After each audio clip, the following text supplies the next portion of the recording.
My family just moved into a new house. We found a strange set of rules to follow. Part 4. Submitted by Luckyslin. I woke up in the late forenoon, sunshine glimmering in my room, letting particles of dust dance in its light. It was so peaceful, I could hear the chirping of birds and cheerful screams of kids playing outside. I got up and uncovered the mirror, throwing the blanket back on my bed, then I had a quick look into it. Nothing. Just me. I seemed a bit tired, not from a lack of sleep but from a lack of peace. The past days had been horrible. That's definitely not the kind of welcome gift you want to have. I went downstairs and unlocked the basement door, then I went into the kitchen, preparing myself to confront Dad, but he wasn't there. None of my family members was there, except my little brother. "Hey, Jacob," I said, "where are the others?" He looked up from the bowl of cereal he was eating and told me Lucy is with some friends. She'll probably stay overnight and Mom and Dad? Shopping. All right, then, I muttered, also grabbing a bowl and filling it with cereal and milk. I sat across my brother and began to eat. "Adam?"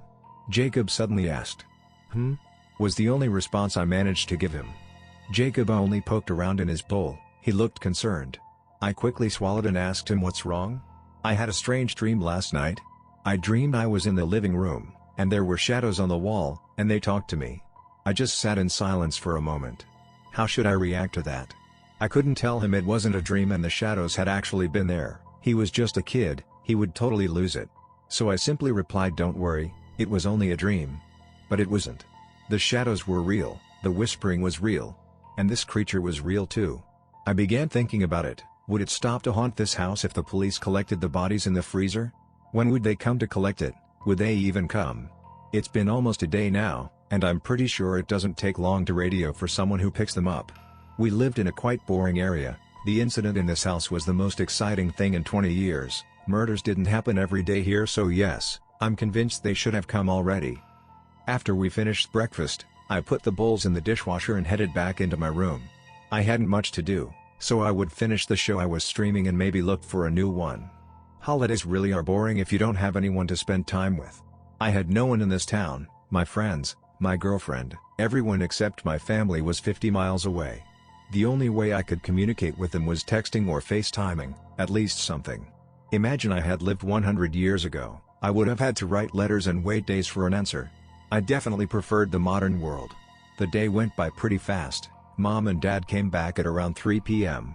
They had bought some pillows and a new closet for their bedroom. I helped Dad carry it in.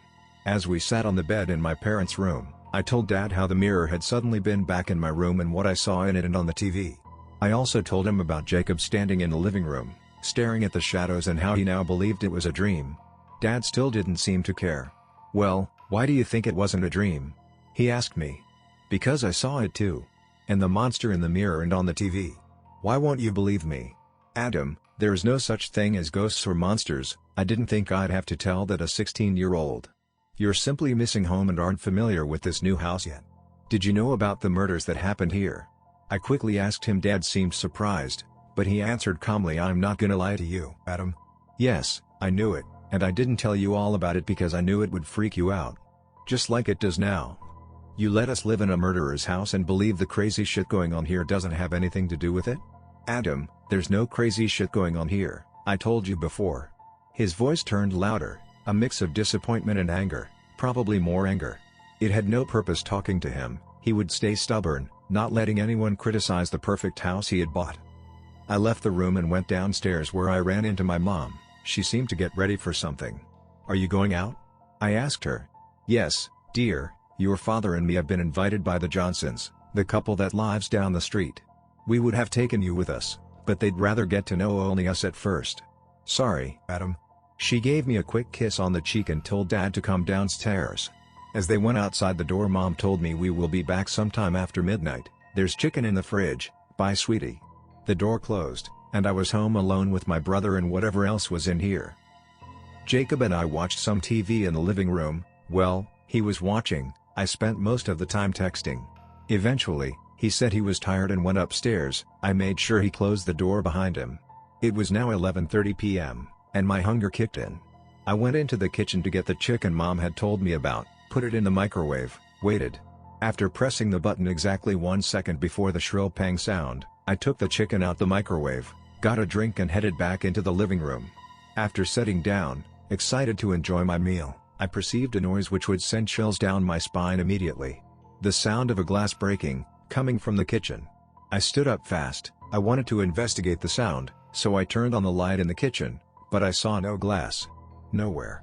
For a brief moment, I thought my mind was playing tricks on me, thinking I had been so exhausted from the past days that my senses weren't working well anymore. This short moment of doubt ended as I heard another noise behind me. No breaking glass, no noise you'd expect to hear if you're home alone, and definitely no noise you'd want to hear if you're home alone. A growling, right behind me. I stood in shock. The noise seemed close, but not too close. I slowly turned around, hoping for the best, maybe a stray dog who entered our house through an open door. But I expected the worst, and as I saw it, my worst expectation turned out to be true. It was the creature I had seen in the mirror, the familiar eyeball watching me. I had forgotten to lock the basement door,